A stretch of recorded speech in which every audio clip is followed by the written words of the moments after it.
আজ আমি কোথায় আছি? আজ আছি আমি ভবানীপুরে। ভবানীপুরে আমি যার সঙ্গে কথা বলবো তাকে গোটা বাংলা চেনে। তিনি শোভনদেব চট্টোপাধ্যায়। সেই চট্টোপাধ্যায়দের বাড়িতে এসেছি।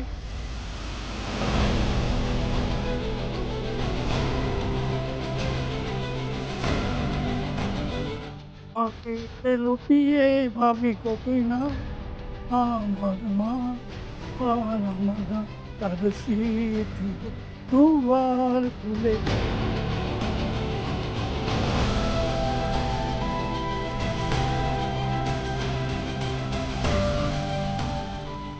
2026 যে ভোট নিয়ে গোটা দেশ জুড়ে হুল্লোড় চলছে। কি হয় কি হয় কি হয়, তার আগে কথা বলবো। আর আপনার সঙ্গে খালি কথা নয়, গল্প করবো। এই যে জায়গাটায় শোভনদেব চট্টোপাধ্যায় দাঁড়িয়ে আছে, এটা একটা অনেক পুরনো জায়গা। এটা অনেক পুরনো।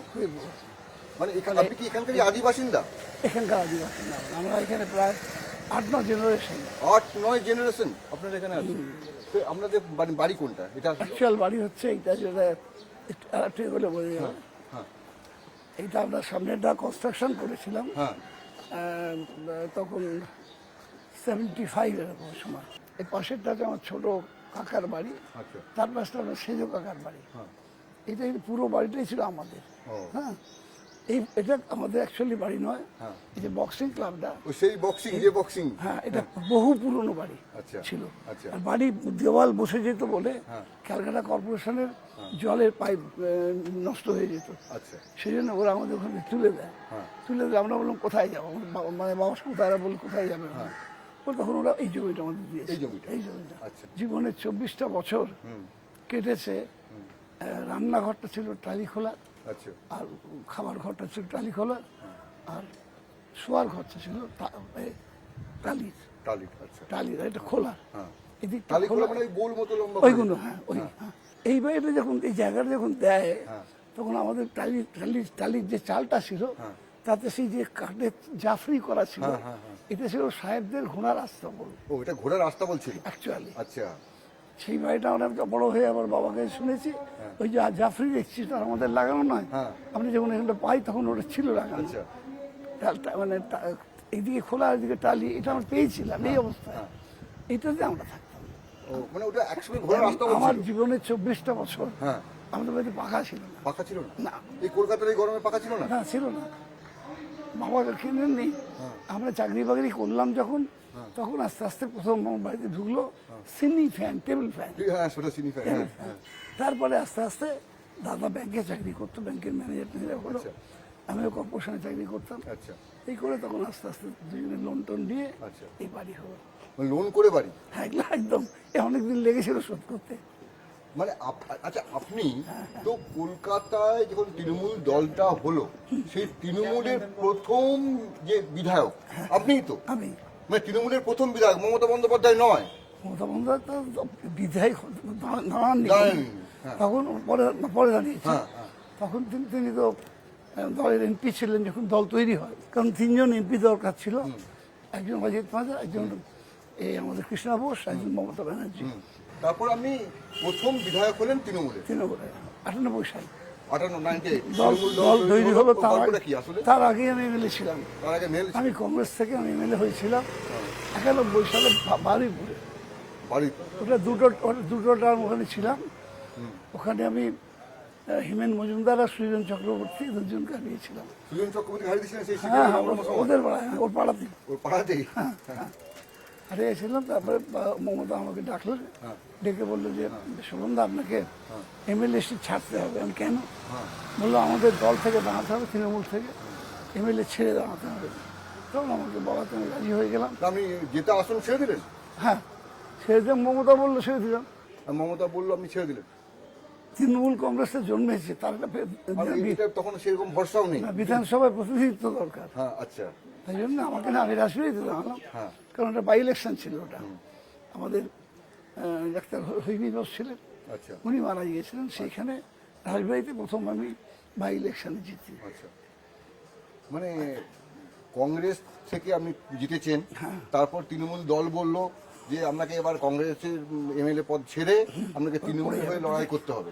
পড়ে হ্যাঁ তো আপনি লড়াই নেমে গেলেন, আবার জিতেও গেলেন। জিতলাম। জিতলাম মানে আমি তারপর থেকে মোট 9 বার বিধানসভায় লড়েছি, 2টো বাই ইলেকশন, আর বাকি সবকটাই জেনারেল মানে ইলেকশন, সবগুলোই আমি 9 বার জিতেছি এ পর্যন্ত। 9 বার 9 বার বিধানসভা জিতেছি। মানে 9 বার মানে সে বিশাল ব্যাপার তো। হ্যাঁ, মোট 9 বার, 2টো বাই ইলেকশন, 7টা টার্ম। 7টা টার্ম। আর এবার দাঁড়াচ্ছে, এবারে 10 বার হবে। কখনো হারেননি? না, মানে হারিনি। 1944 1944 সাল আপনি জন্মগ্রহণ করলেন। জন্মগ্রহণ করলাম। তারপর থেকে আপনার লড়াই শুরু হলো। তারপর থেকে একটু বড় হয়ে, হ্যাঁ। আর একটু বড় হয়ে বক্সিং এ শুরু করেছি। বক্সিং? খুব ছোট বয়স থেকে বক্সিং। এখন পারবেন বক্সিং করতে? হ্যাঁ, পারবো, খেলাম, কিন্তু বয়স হয়ে গেছে তো বেশিক্ষণ দম থাকবে না। দম থাকবে? দম থাকবে না, কারণ আমি সেই দৌড়ানো ব্রিগেড প্যারেড যেমন দৌড়ে পাক দিয়েছি আমরা, রেসকোর্স দৌড়ে পাক দিয়েছি আমরা, এখন তো আমরা সেটা পারবো না। একবার মানে শো ফাইট করেছি, বয়স অনেক বেশি বয়স হোক, মানে এক্সিবিশন ফাইটটাকে বলে শো ফাইট, কিন্তু কোনো কন্টেস্টে এখন নামানোর বয়স নেই, আমার 82+। আচ্ছা, আপনার আর বুদ্ধদেব ভট্টাচার্যের একই বয়স? প্রায় একই বয়স।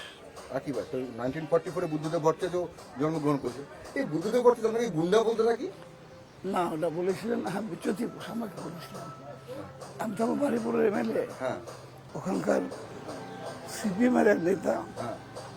খুব সম্ভবত সুজনই হবে, সুজন সেন? সুজন চক্রবর্তী। ও করেছে কি, মানে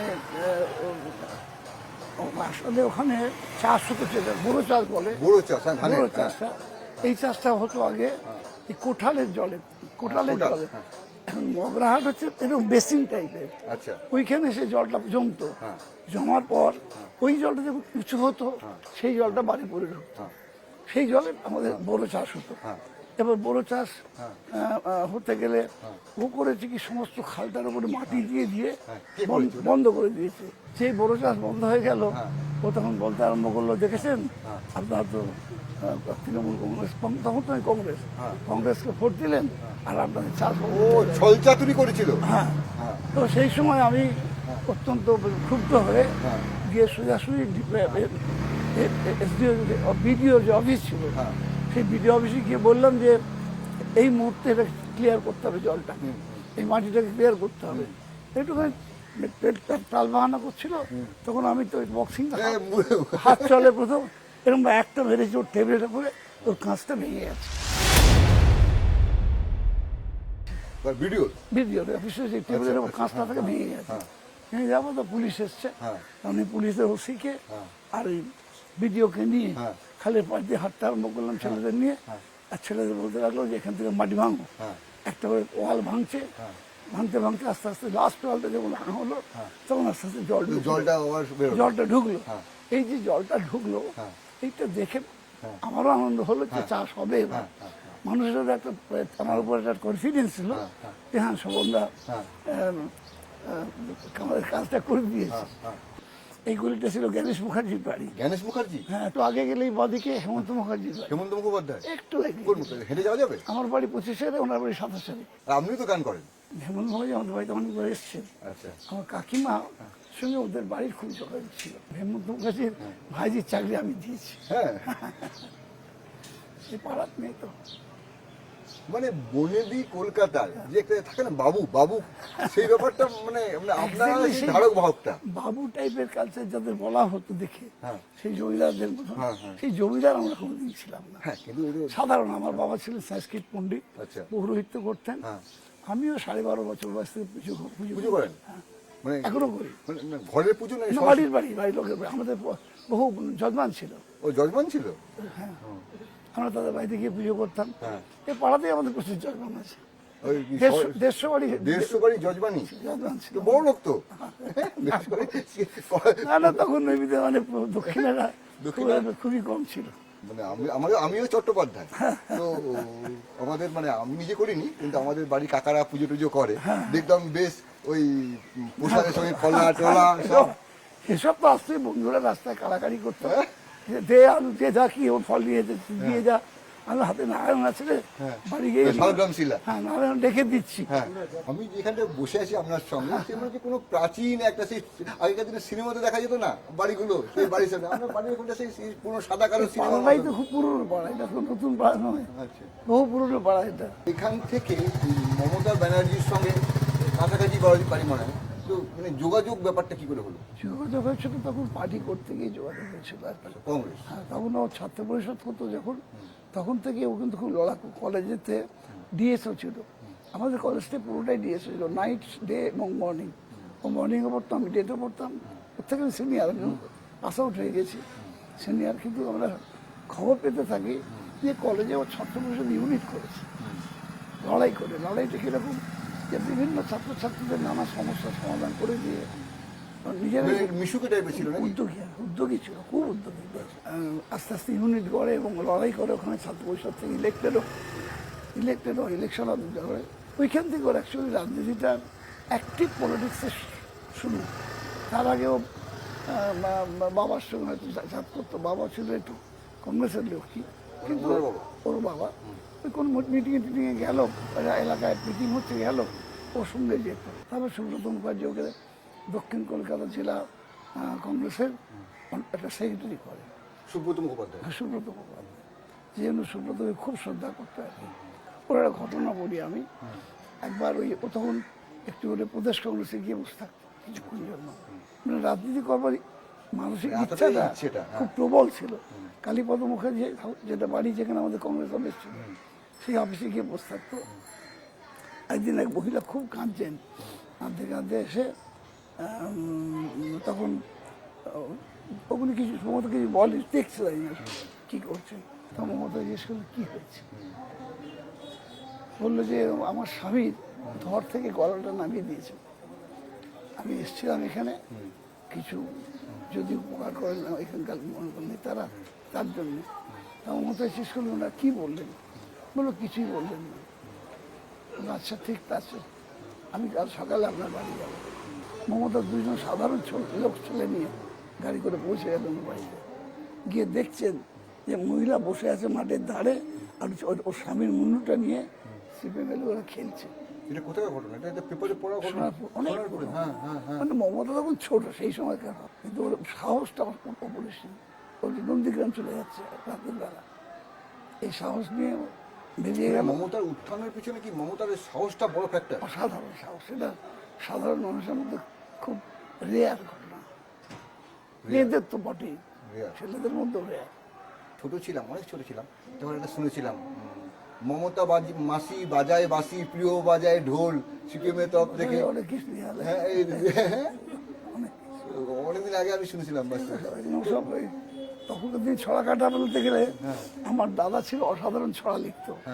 যেন আমার দাদা যখন মারা যায় তখন মমতাই দরজার ধারে এসে বলেছিল কবি তপনদেব চট্টোপাধ্যায় মারা গেছেন। আচ্ছা, দাদার বই আছে লেখা, বিভিন্ন গান প্যারোডি করে এই জায়গাটা আমরা বসতাম, এখানে লাগিয়ে দেওয়া হতো। কংগ্রেস করাটা তখন আমাদের পাড়াতেও খুব বিপজ্জনক ছিল। এখানে বিপজ্জনক ছিল। আচ্ছা, অশোক দার সঙ্গে প্রায় তখন এত ভালো সংগঠক ছিল অশোক দা, 60-70 ছেলে ঘুরতো, সাহস করে করেছি। এখানে দেয়ালে পোস্টার মারছিলাম, অশোক দার দাদা এসে বললো কি রে কত টাকা পাচ্ছিস, এরকম ঘটনা হয়েছে। তো এখানে ভবানীপুরে তো ওই শুভেন্দু এসে, শুভেন্দু তো আপনাদেরই লোক ছিল একসময়, তো এসে বলছে যে হারিয়ে দেবে। না সেটা পারে না, হ্যাঁ মমতা এখানে জিতবেই, জিতবেই, আসলে অবশ্যই জিতবে। মমতা মানুষের মনের মধ্যে থাকে, এমন কোনো মানুষ নেই যে ওর কাছে উপকৃত নয়। এই এত আপনাদের তৃণমূল দলে প্রায় সব নেতা, প্রায় কেন প্রায় সবাই খুব দুর্নাম, মানে যে যা ইচ্ছে বলে। আপনার নামে নেননি কোনো, কেউ বলে না কেন? দুর্নাম তো মানুষ মানে সব দলেই আছে, এরকম নেই এমন কোনো দলে। আপনার নামে নেই তো? না, সব দলেই আছে, সব দলেই আছে। আমার কাছে সিপিএমের আমলে শিক্ষক নিয়োগের দুর্নীতি আমার কাছে ফাইল আছে, আমি এখনো যে খুলে দেখিয়ে দিতে পারি কীভাবে অধ্যাপক নিয়োগ হয়েছিল, যেটা পাবলিক সার্ভিস কমিশন ছাড়া নিতে পারে না। এরকম প্রায় 60-70 জন অধ্যাপক নেয়, এবং তাদের কোনো পরীক্ষা ছাড়াই ইন্টারনাল এক্সাম করে তাদেরকে কনফার্মেশন করে দেয়। বাংলার মানুষ কজন লোক ইনিশিয়ার নাম জানতো, কজন জানতো না, আসতো না। যা কিছু হয়তো এখানেই বিচার বিবেচনা হতো, আর তখন মিডিয়াও এত স্ট্রং ছিল না। মিডিয়া আমার বিধানসভায় বলা রেকর্ডেড আছে, বিধানসভা প্রসিডিংসের মধ্যে আমি তথ্য নিয়ে গিয়ে বিধানসভায় বলেছিলাম। এখন তো মানে স্কুল সার্ভিস কমিশন নিয়ে মানে যা সরকার যে আছে, সরকারে তো অস্বস্তিতে, মানে সরকার আস্তে আস্তে চাকরিগুলো দিয়ে দিচ্ছে তো। দিয়ে দিচ্ছে। আপনি যে ভোটে দাঁড়িয়েছেন, বিরোধীরা তো যারা আছে সমস্ত তৃণমূল নেতাদের নামে একটা না একটা দুর্নীতি বলছে। আপনি ওদেরকে কিছু বলে দিন আপনার দুর্নীতি, কিন্তু বলবে কি করে? বিরোধীদের কিছু বলতে পারছে না তো আপনাকে, এই লোকটা এই দুর্নীতি পরায়ণ লোক, খারাপ লোক, কেউ কিছু বলতে পারছে না। বলতে না পারলে আমার কি করা আছে? হ্যাঁ, আমাকে চোর বলতে হবে এমন তো কোনো ব্যাপার নেই যে আমি চুরি করি, চোর বলবে। কি করে আপনি দিনের পর দিন একটা অনেক ক্ষমতা দেখেছেন, অনেক কিছু দেখেছেন, এটা সত্যি ঘটনা। আপনার নামে আমি ক্যালকাটা কর্পোরেশনে মামলাও নেই আপনার নামে তো। আমি ক্যালকাটা কর্পোরেশনে 38 বছর চাকরি করেছি। ক্যালকাটা কর্পোরেশনকে কি বলা হতো? কর্পোরেশন। হ্যাঁ, চল। এগুলো হচ্ছে নিজেকে নিয়ন্ত্রণ করার একটা ক্ষমতা থাকা দরকার আছে, যে আমি পলিটিক্স করি, মানুষ আমার দিকে তাকিয়ে আছে, আমি না তাকালেও সে আমার দিকে তাকিয়ে আছে। অতএব আমাকে সেইভাবে জীবনযাপন করতে হবে যাতে মানুষ আমাকে সমালোচনা না করে, আমার গায়ে কালি না ছিনতে পারে, সেইভাবে জীবনযাপন করতে হবে। আমি সেটা করে এসেছি সারা জীবন। আমার কোনো চাহিদা নেই, চাহিদা থাকলেই আমার যোগ্যতার অধিক চাহিদা যখন হয়ে যাবে তখন আমি চলে করবো। জায়গায় ছিলাম, আর আমার কলকাতা কর্পোরেশনের সবচেয়ে স্ট্রংগেস্ট ইউনিয়ন, বিশালতম, এখনো আর কোনো ইউনিয়নের অস্তিত্ব ওখানে নেই, আমার ইউনিয়ন। তো সেখানে দাঁড়িয়ে নিজেকে নিয়ন্ত্রণ করতে হয়। আপনার দলের যে নেতা নেত্রীদের নামে অসংখ্য অভিযোগ ওঠে আমি বলছি, সেই জায়গায় দাঁড়িয়ে এই যে আপনার এই ব্যাপারটা চুঁয়ে যায়নি কেন? মানে মানে হয় না, যেমন আমি যেমন আমাদের যেটা মনে হয় আমার বাবা একদম এরকম নেই তা না, অনেক ছেলে মেয়ে আছে যারা আমার সঙ্গে মেলামেশা করে, আমি চিনি যাদের, আমার দলেই আছে, এটা ঠিক। অনেক ছেলে খারাপ হয়ে গেছে, এটাও ঠিক। আর অনেক ছেলে আমার দলেই আছে যারা এখনো পর্যন্ত নিজেদের স্বচ্ছতার সঙ্গে চলছে, অনেক ছেলে আছে, এটা নেই তা নয়। নেই তেমন তাদের একটা মানে জেনারেল একটা মোরাল ডিগ্রেডেশন চলছে, সারা রাজ্য জুড়েই চলছে, সারা দেশ জুড়েই চলছে। আর্যিকরটা তখন আমি বলেছিলাম যে এটা একটা যে এক ধরনের মানুষ যারা এতগুলো করে, এর বিরুদ্ধে একটা সামাজিকভাবে প্রতিরোধ করা, পুলিশ এসব এত কিছু করতে পারবে না, এত লোকের শাস্তি, আর পেছন পেছন তো ঘুরতে পারবে না, সব লোকের কে অন্যায় করছে। এটা সামাজিকভাবে একটা মানে মাস ওপিনিয়ন বিল্ড আপ করা দরকার। একদলের বিরুদ্ধে সবসময় খড়গহস্ত হয়ে আছি, এই জায়গাটা নিজের সমাজটাকে রক্ষা করার জন্য আছি। যেমন বাংলা ভাষা আক্রান্ত হয়েছে, সেই সময় মোরালের সব দলই নেমেছে রাস্তায়। এইটা আর এইভাবেই দেখতে হবে জিনিসটাকে। এই যে মোরাল ডিগ্রেডেশনটা হয়েছে, এটা কোনো বিশেষ একটি দল বা একটি লোকের জন্য নয়, এর নানা কারণ আছে। তৃণমূলের যারা কাউন্সিলর হচ্ছে, মানে তৃণমূলের ছোট লেভেলের যারা হচ্ছে, বড় লেভেলটা দেখাই যাচ্ছে না, তারা বড় ভটভট করে গাড়ি মোটরসাইকেল চালাচ্ছে, গলায় এই মোটা মোটা সোনার হার, একতলা বাড়ি ছিল দোতলা তিনতলা হয়ে গেছে। তৃণমূলের কাউন্সিলর মানে প্রমোটার, তৃণমূলের পঞ্চায়েত মানে কি করে? জমির দালালি করে পঞ্চায়েত প্রধান। ওদের বড় বড় লাল লাল চোখ তৃণমূলের নেতাদের, উনি ঘুরে বেড়াচ্ছে। এটাই কি হওয়া উচিত ছিল? ঠিক এতটা না, যেভাবে এক্সপ্রেশনটা শুনলাম ঠিক এটা সেভাবে এতটা নয়, একটু কম না, একটু কম না। ব্যাপারটা হচ্ছে যে এইভাবে মানে একদিক থেকে এটা দেখা হচ্ছে, তার মানে এটা সবাই খারাপ না, সবাই যে করছে এরকম খারাপ। হ্যাঁ, কিছু মানুষ করেছে, অবশ্যই করেছে। আমি আবার বললাম এটা টোটাল সামাজিক অবক্ষয়। অনেকে হয়তো মনে করছে এটা সহজ জীবনযাত্রা, এখান থেকে ইজিলি লাইফ চালিয়ে দেওয়া যায়। এইটা ভুল রাস্তা। এই রাস্তাটা আমি অন্তত ঠিক মনে করি না। আমরা পার্টির ইন্টারনাল মিটিংয়ে সেগুলো বলেও থাকি, বলি আমরা।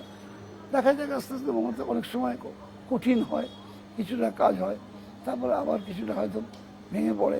সেটা আমরা চেষ্টা করছি যে আমাদের এগুলোকে কীভাবে ঠিক করা যায়। আপনি হয়তো অনেস্টলি চেষ্টা করেন, বা আপনাদের মধ্যে যারা আছেন তারা সবাই অনেস্টলি হয়তো চেষ্টা করে, কিন্তু দেখা যায় কি, এই যেহেতু এটা তো একটা ভোট গেম, তো ভোট গেমে সেই লোকগুলোকে কাজে লাগে, সেই জন্য ওই মানে সেই করা হতে পারে না। মানে আপনারা ভোট গেমে সিপিএমের মুন্ডাদের কথা মনে পড়ে না? মনে পড়ে বলে তো তৃণমূল এসেছিল। আরে বাবা, সেটাই বলছি তো, যে এটা is a part of life. ওদের সময় আমাদের কত মানুষ মারা গেছে, কত মানুষ নিহত হয়েছে, এটা ঘটনার কথা শুরুতেই বললাম, আমি বললাম। তো সেটাও তো হয়েছে, বাড়ি ঘর জ্বালিয়ে দেওয়া। আমি বর্তমানে রবদারবার হয়েছে 98-তে। আমি যে কত ঘটনার সাক্ষী, পুরো গ্রামটাই পুড়িয়ে দিল, কাকসা গ্রামটা। আমি মমতাকে নিয়ে গেছিলাম ওখানে, এরকম অনেক জায়গা দেখি। বিক্রম সরকারকে নিয়ে গিয়েছিলাম, বাড়ি লুট হয়ে গেছে, রাতের বেলা পুলিশ বন্ধ করে দিল, ডাকাতি করে উড়িয়ে দিয়ে চলে গেল। সিপিএম মামলা হয়েছে। মিডিয়া এত পাওয়ারফুল ছিল না, এটা প্রকাশ্যে আসতো না অনেক ঘটনা। এই কাগজে একটা ছোট খবর হতো এই পর্যন্ত।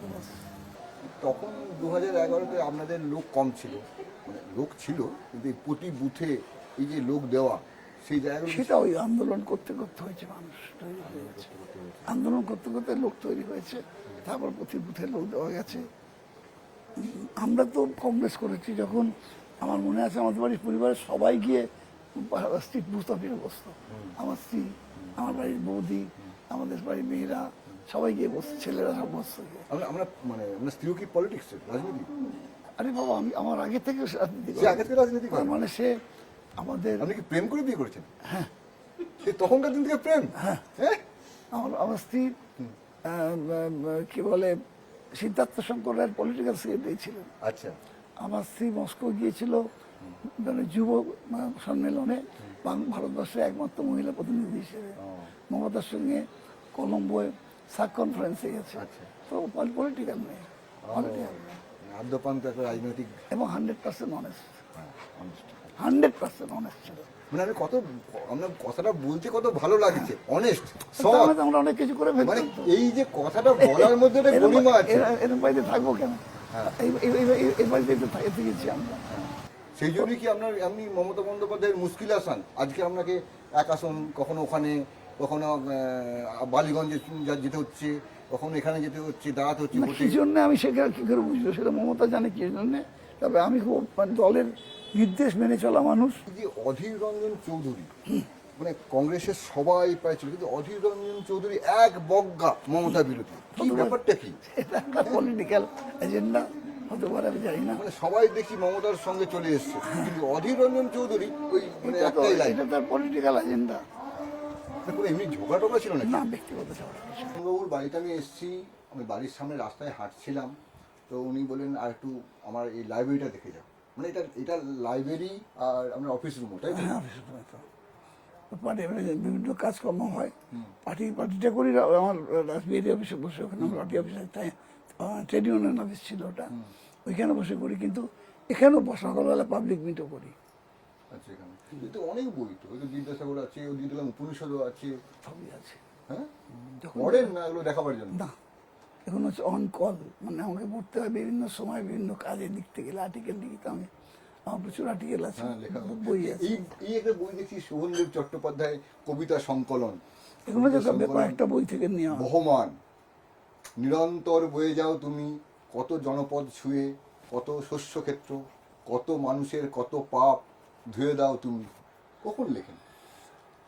আমি বাড়িতে ফিরেই খাতা বই নিয়ে বসি, ভালো লাগলে কবিতা হয়, কিছু দূর হলো রেখে দিলাম, পরে আবার লিখলাম। লেখাটা আমার প্যাশন। আমার প্রবন্ধ সংকলন আছে এরকম। আচ্ছা, এমনি কবিতা সংকলন, প্রবন্ধ সংকলন আছে। আপনাদের পরিবারের জন্য লেখালেখি আছে নাকি? আমরা দাদাও তো লিখতেন, তপন দেব চট্টোপাধ্যায়। দেব কেন সবার সঙ্গে দেব? বাবা দিয়েছিল। এটা অন্যরকম ক্যারেক্টার তো, হ্যাঁ? কবিতা, মারপিট, গান। আমি ইন্ডিয়ার ক্যাপ্টেন হয়েছিলাম 67 সালে, ওই যেবার শ্রীলঙ্কার বিরুদ্ধে। শ্রীলঙ্কায় যাইনি আমি, শ্রীলঙ্কায় গেছিলাম আমাদের অন্য টিম। পরের বছরটা 6 বছরের এটাই ছিল আর কি। 3 বছর ওরা আসবে, আমরা 3 বছর যাবো, এই নিয়ে মোট 6 বছরের। তার মধ্যে যখন ওরা ইন্ডিয়া এসেছিল, আমি কিন্তু আমি ইন্ডিয়ার ক্যাপ্টেন ছিলাম। মানে ভারতের বক্সিং টিমের ক্যাপ্টেন আপনি? জুনিয়র টিমটা। মানে তারপর আমি দেখলাম যখন আসছিলাম আপনার বাড়ি, এখনো লোকেরা আপনার জন্য কিছু লোক অপেক্ষা করছে, দেখলাম ওরা বক্সিং করছে। বক্সিংটা তো আমাদের, আমি এখন লড়বো না গিয়ে, এখন আর বসবো গিয়ে কিছুক্ষণ, আর একবার মাইক ধরবো, উপরে গিয়ে মাইক ধরবো। ঠিক আছে, দেখি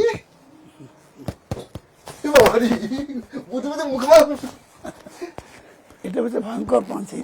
এই মেরে এটাকে বলে হুক। এটা করে হুক। হ্যাঁ, এই যে আমি শরীরের সবচেয়ে দুর্বলতম জায়গাটা হচ্ছে ওইটা এই চিনটা, এই চিনটা। চিনে এই চিনে খুশি বলেই মানুষ পড়ে যাবে। ওই দিকে একবার মারার চেষ্টা করুন, মারবেন না কিন্তু। মারবো না। হ্যাঁ। এই যে ঘুরছে না, এটাতে যদি চিনে আমি তো করে নিচ্ছি। না, এটা ডাক করছেন, তো এটা মারলে হ্যাঁ। চিনে যদি ঠিক মতো বলে পড়ে যাবে। হ্যাঁ, এখানটা তো বলে লড়াইয়ের সময় নাকি প্রথমে এখানে মারতে হয় না এখানে মারতে হয় নাকি? না, সেরকম কোনো জায়গা বলে নির্দিষ্ট জায়গা নেই। আচ্ছা। সেটা হচ্ছে আমি কোন জায়গাটা আমি বুঝবে যেখানটা, হ্যাঁ। ও তো হাতটা তুলে আছে তো, হ্যাঁ। আমি এই কাঁধটা নামাবো, হ্যাঁ। হাতটা ওর নেমে যাবে, তখনই মারবো। তো আপনাদের চোখ এখনো যথেষ্ট মানে আপনি কি ঠিক এই জায়গাটাই করছে? সে তো চোখ আছে ঠিক, চশমা আছে। চশমা আছে। আচ্ছা, আপনি বক্সিং দেখে আমাকে বলুন তো একটা কথা।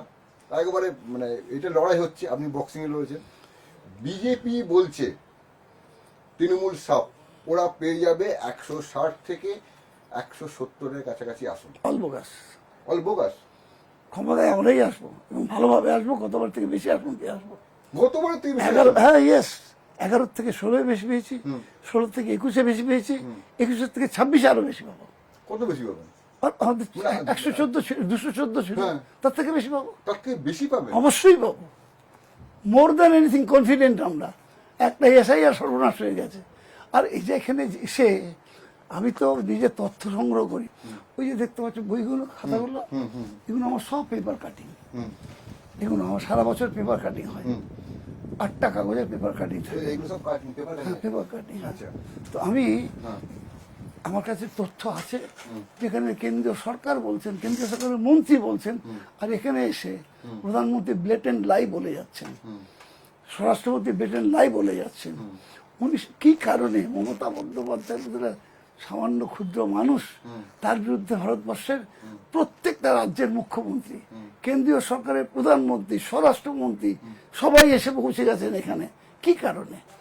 এটাই তো মানুষকে আরো বেশি কি কারণ আপনার কি মনে হয়? আরে ভাই, এটা এত দুর্বল পার্টি, বলছে সারা ভারতবর্ষের পার্টি, ইন্টারন্যাশনাল পার্টি, একটা মেয়েকে একটা রাজ্যে হারাবার জন্য এত টাকা খরচা, এত এত নেতা, এত লোকজন, সব কিছু নিয়ে এসে আস্তে আস্তে মমতাকে হারাবার জন্য, বোঝা যাচ্ছে না তার ক্ষমতা কতখানি।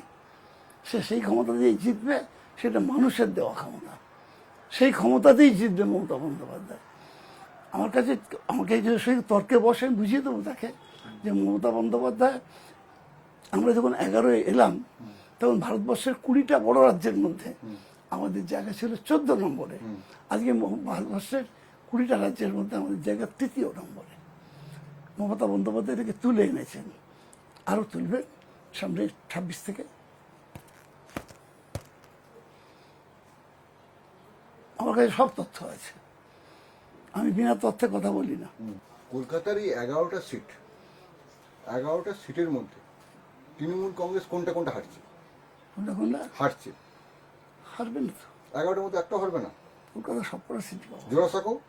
হ্যাঁ, ওখানে একটুখানি একটা কথা বলি, কেউ যদি দলের থেকে টিকিট না পায়, না পেয়ে সে যদি মনে করে কাউকে হারিয়ে দেবো, এত বড় নেতা কলকাতায় কেউ নেই। আজকে আমার এই জায়গাতে আমার টিকিট দিয়েছে, ধরা যাক আমি টিকিট পেয়েছি বালিগঞ্জে কেউ অ্যাসপিরেন্ট ছিল, সে যদি মনে করে আমাকে হারিয়ে দেবে, সে মূর্খের সঙ্গে বাস করছে।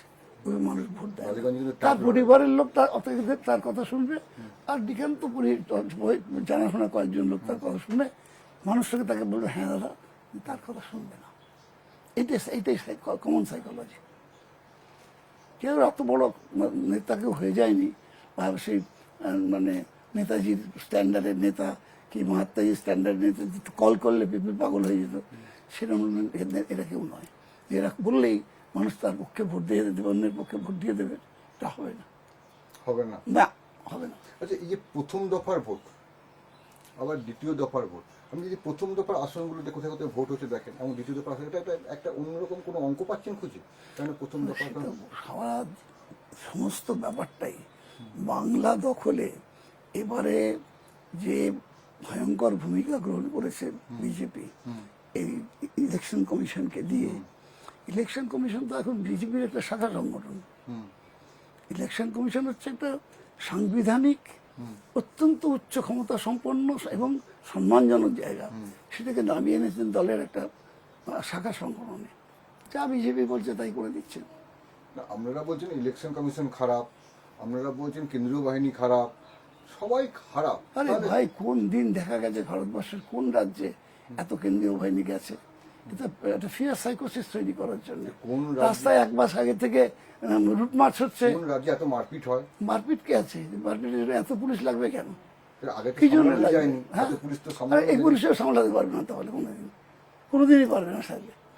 সামলানোর ইচ্ছা থাকলে সামলানো যায়, কোনো ব্যাপার না এটা। এটা তো বাংলাদেশের মধ্যে ভীতির পরিবেশ তৈরি করে, যারা আছে ভোট দাও নাহলে ক্ষতি হয়ে যাবে, তোমার হবে না। অত সহজে বাঙালি ব্রিটিশের কাছে মাথা নিচু করেনি, বিজেপির কাছে মাথা নিচু করবে না, নরেন্দ্র মোদীর কাছে মাথা নিচু করবে না। বিজেপি তো বাঙালি। হ্যাঁ, বিজেপি তো কে বলছে শুভেন্দু অধিকারী, শুভেন্দু অধিকারী? সুকান্ত, তাই যদি হয়, ছোট ছোট কবিতাও আরে বলে। তাই যদি হয় তাহলে ওদের বলতে হয় কেন যে আমরা জিতলে আমাদের দল পরিচালিত হবে দিল্লি থেকে, সরকার পরিচালিত হবে দিল্লি থেকে? এতখানি আমাদের খুব মানে খুব লজ্জা লাগছে নিজেকে বাঙালি ভাবতে, যে এই বাঙালি এরা জিতলেও এদের কন্ট্রোল করবে দিল্লি থেকে নিয়ন্ত্রণ করা হবে। বাঙালি চিরকাল এই বাংলা থেকে দিল্লি বিরোধিতা করে এসেছে, দিল্লির মানে যেখানে যেখানে অন্যায় সে দেখেছে বিরোধিতা করেছে। এবং এদের আমাদের এখানে সব যে যত নেতা, সব কটা রাজ্যের মুখ্যমন্ত্রী এখানে, সব রাজ্যের মুখ্যমন্ত্রী এখানে, পুরো ক্যাবিনেট এখানে, কেন্দ্রীয় ক্যাবিনেট এখানে। আর টাকার তো কোনো ব্যাপার নেই, কর্মী নেই। আরে ভাই, এজেন্সির লোকেরা দেয়ালে লিখছে, এজেন্সির লোকেরা ফ্ল্যাগ লাগাচ্ছে, এটা বললে হবে নাকি? এজেন্সির লোক, একটা লোক তো চিনি না তারা কাজ করছে, ওসব বললে হবে না, ওসব বললে হবে না। একদম এজেন্সি কাজ করছে, পয়সা দিচ্ছে, তো কাজ করছে। এখানে একটা বস্তি আছে, সিংদের বস্তি, সকলে বলে। আমি শুনছি সেই সিংহের বস্তিতে প্রচুর টাকা দিয়েছে, পারের রাস্তায় মিছিলে থাকলে 500 টাকা করে দিচ্ছে। লোক রেডি, গরিব মানুষ, সাধারণ মধ্যবিত্ত হাতে টাকা পেয়েছে, নিয়েও নিচ্ছে, কিন্তু নিয়ে নেবে টাকা হয়তো, কিন্তু সবাই কি আর ভোটটা দেবে? আমি মনে করি না। টাকা নিলেই ভোট দেয় না সবাই। কটা লোক এমন আছে, লোক তখন টাকায়, আপনার দলেরই লোকেরই, আপনার মতো লোক নেই, খুব কম লোক আছে, সবাই টাকা টাকা টাকা টাকা করছে। আচ্ছা আচ্ছা আচ্ছা আচ্ছা আচ্ছা, সেই টাকা দিয়ে কি ভোটে যেতে যাবে? মানে আমি তো নিজে মনে করি, আমার নিজে খুব কাছ থেকে, বোধহয় সব থেকে কাছ থেকে আমি দেখা। কারণ আমি একদম যে মানুষটা ঘরের ভিতরে যেতে পারতাম, যে মানুষটা আমার পায়ের ঘা সারিয়েছিল নিজে হাতে করে। ওই বিদেশে গেছিলাম যখন বার্লিনে, তখন ওখানে আমাদের নিজেদের মধ্যে আর কি। ছবিটা আপনার ছবি নাকি? আমার ছবি। এই ছবিটা হ্যাঁ, কম বয়সে তো হিরো ছিলেন আপনি। হ্যাঁ, দেখ ছবিটা হিরো।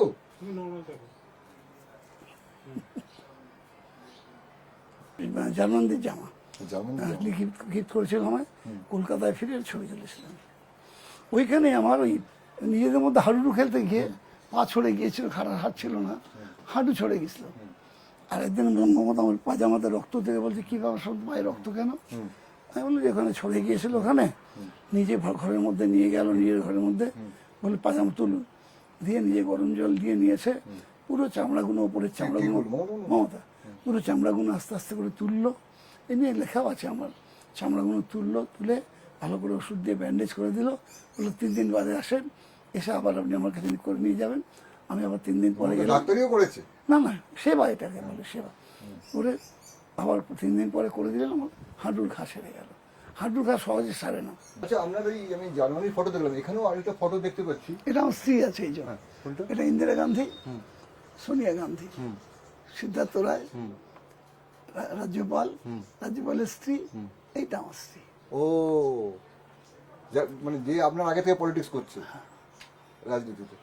আচ্ছা, আপনার তো বলছিলেন তখন আপনি প্রেম করে বিয়ে কি করে করি, গান টান গেয়ে, মানে কি হয়? আমরা দুজনে একসঙ্গে মিছিল করেছি, চেনা পরিচয় হয়েছে, তারপর ল কলেজে একসঙ্গে পড়তাম ওখানে।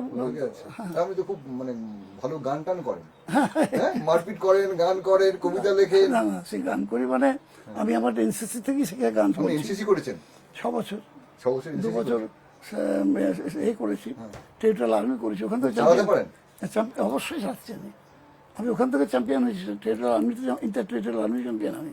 আচ্ছা, ওখানে আমি ছিলাম, ওদের হয়ে 2 বছর লড়েছিলাম, 1 বছর ইন্টার টেরিটোরিয়াল আর্মি চ্যাম্পিয়ন হয়েছিলাম বক্সিং। আর গানটা আমাদের এনসিসিতে আমাকে গান শোনান, আমরা, একটা এটা হচ্ছে জার্মান ভাষায় লেখা অরিজিনাল গান, জার্মান ভাষা। হ্যাঁ। কিন্তু এই গানটা অনুবাদ হয়েছে পৃথিবীর বিভিন্ন দেশে বিভিন্ন নামে। একজন সোলজার সে ওই এতে বসে মানে ওই কি বলে ওগুলোকে যুদ্ধক্ষেত্রে যুদ্ধক্ষেত্রে বসে লিখছে আর কি, সেটাই আমি বলছি। ভাঙা গলা বলে কিছু মনে করি। অনেক দূরের পথ সে যে রূপসা নদীর চর, সেইখানেতে ছিল আমার মাটির গড়া ঘর। ছেলেবেলার সেই দিনগুলি হায় মনে পড়ে যায়, তাই জেরে দেয় আজ স্মৃতির দুয়ার খুলে মোর মন করে চঞ্চল। Left right left, left right late,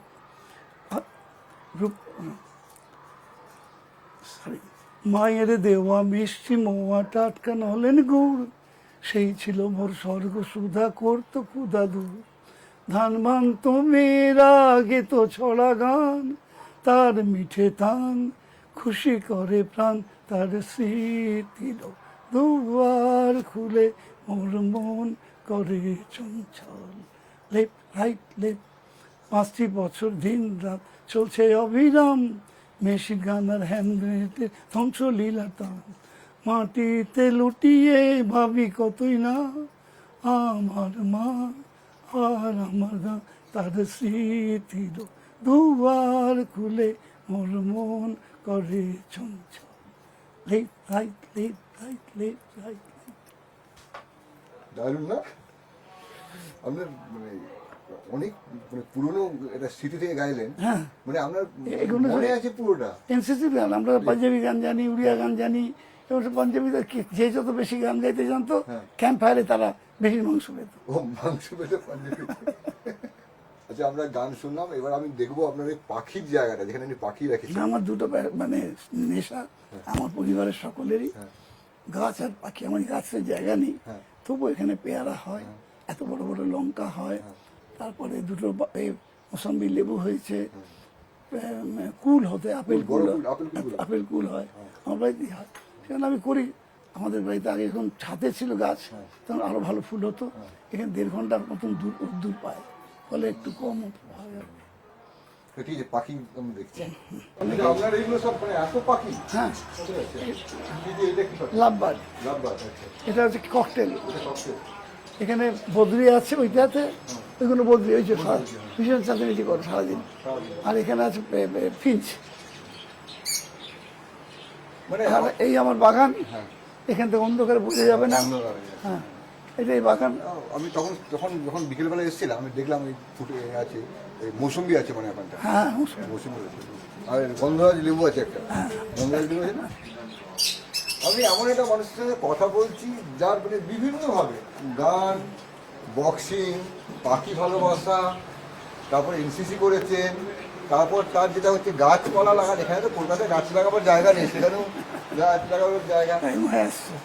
তো আপনি যে বলছেন, তখন আমি কথা বলছিলাম, আপনি বারবার আপনার কথায় মমতা বন্দ্যোপাধ্যায়ের কথা চলে আসছে, আপনার বারবার কথা চলে আসছে। আপনি মমতা বন্দ্যোপাধ্যায় কি যে কথা বলেন, আপনি কি কোনো একটা সিংহ টাইপের কোনো একটা ব্যাপার আছে? আমার থেকে বয়সে অনেক ছোট, আমার অনেক পরবর্তীকালে নেমেছে রাজনীতিতে, কিন্তু আমি ওর মধ্যে যেটা দেখেছি, আমি একদম খুব কাছ থেকে ওকে দেখেছি অনেক দিন। সেই জন্য আমার একটা মানে মনের মধ্যে দৃঢ় ধারণা যেটা জন্মেছে যে ওকে ব্যবহার করে হয়তো কেউ কিছু করে রাখতে পারে, কিন্তু শি ইজ পারফেক্টলি মানে